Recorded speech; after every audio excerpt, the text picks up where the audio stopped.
Have you ever tried solving a Rubik's Cube and got stuck in the middle? Well, don't worry, you are not alone. Many people cannot figure out this puzzle by themselves. So, how to solve a Rubik's Cube? Basically, solving a Rubik's Cube might seem really tricky, but it's actually not so bad.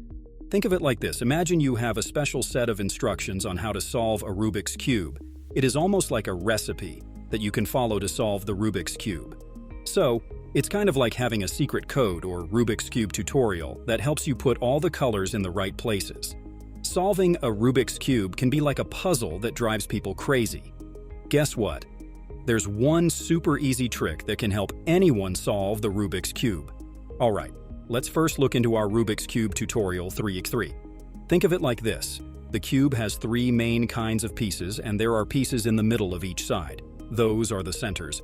Pieces that are on the edges between sides, and pieces that are tucked away in the corners. So it's like the cube is built from these three types of puzzle pieces. To get how these tricks work, you gotta know some special words that Rubik's Cube fans use. Every move you make when solving the cube is like a special code made up of letters. Each letter stands for a certain way you twist or turn the cube, like rotating it by 90 degrees. U for up, D for down, L for left, R for right, F for front, and B for back. It's like a simple code that tells you which way to twist each side of the cube. When you see an apostrophe after one of the letters, it means you're supposed to turn that layer of the cube in the opposite direction, like going counterclockwise instead of clockwise, by 90 degrees. If there's no apostrophe, it means you're supposed to turn that layer of the cube clockwise by 90 degrees. When you see a number next to the letter, it tells you how many times you should make that particular turn. Here's the main trick for your right hand. You do 4 moves in order. First, you turn the right side, then the top layer, then the right side again but in the opposite direction. And finally, you turn the top layer again but in the opposite direction. That is R-U, R-U. You need to repeat this again. And for your left hand, you do the exact opposite of these moves. That is L-U, L-U, and again L-U, L-U. Here's something cool. If you do this same set of moves 6 times in a row, the Rubik's Cube will end up looking just like it did when you first started. It's like a magic trick that brings the cube back to its original state. Alright, let's tackle stage 1 of the algorithm, solving the white cross on the bottom. Your job here is to make a cross shape using the white pieces on the bottom layer of the cube. You want to make sure that each white piece lines up with the correct color on the adjacent sides. It's like putting together a puzzle where the white pieces form a cross on the bottom. First, you want to create a pattern that looks like a daisy by putting white pieces in a cross shape on the bottom layer. Then, rotate the top layer with the daisy on it until the colors on the edges match the colors of the center pieces.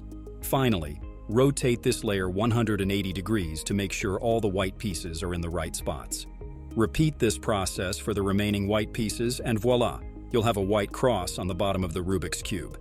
It's like arranging the pieces so they match up with the colors in the middle of each side. Now, on to stage 2, solving the 4 corner pieces on the bottom. Your goal here is to make sure that the corner pieces with white on them are in the correct spots on the bottom layer of the cube. Once you've done this, the white side of the cube will be completely solved. It's like finishing up the bottom layer by making sure all the white pieces are in their proper places. Here's how stage 2 works. You'll use the RURU algorithm with your right hand. First, rotate only the top layer of the cube until you find a corner piece that matches the color of the centers on the other sides. Then, use the algorithm to move that corner piece into the correct spot. Repeat this process for the other corners until they're all in the right places. In the end, each side should have little upside-down T shapes on them, all ending at the centerpiece. Now, moving on to stage 3. You'll need to solve the rest of the middle layer so that the outer edge pieces match up with the colors on the adjacent sides. Your goal is to solve the remaining blocks in the middle layer so that their outer colors match the centers on each side. If the layer you're working with is to the left of the target position on the top, turn the upper part of the cube to the left, use the right-hand algorithm. Rotate the entire cube to the left, and then use the left-hand algorithm. If the layer you're working with is to the right of the target position on the top, turn the upper part of the cube to the right, use the left-hand algorithm. Rotate the entire cube to the right, and then use the right-hand algorithm. Repeat these steps for all sides and you're done with stage 3. Now, on to stage 4. You want to create a yellow cross on the top side of the cube. If you don't see a complete yellow line but only random yellow edges, start using the algorithm. As soon as you spot the yellow line forming, keep using the same algorithm until you have the cross. Next up, stage 5. You'll solve the 4 edge pieces on the top layer. You need to arrange the edges of the yellow cross so that the second color on each edge matches the color of the side. It's on. Here's how. Find one edge that's already in the right place. Rotate the top layer of the cube until that edge lines up with the matching color on its side. Make sure only one edge matches. If 2 match, use a slightly different algorithm. Once you have one edge in the right spot, keep it facing you and use the same algorithm until the rest of the edges fall into place. And now, stage 6. You want to orient the yellow corners on the top layer so that their colors match the neighboring centerpieces. Find a corner that's already in place, and even if it's rotated incorrectly, it doesn't matter for now. Then use a slightly adjusted algorithm until all the corners are in their proper places. Finally, for stage 7, you're almost finished. All you need to do is solve the yellow corners on the top layer. Rotate the cube so that the yellow side is facing you.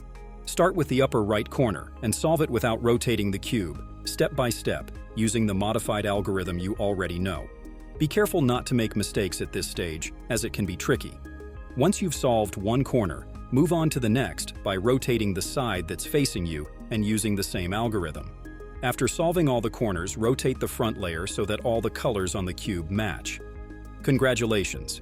You've now mastered solving a classic 3x3 Rubik's Cube.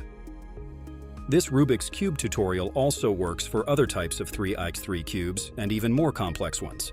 Just keep practicing, and you'll get better in no time.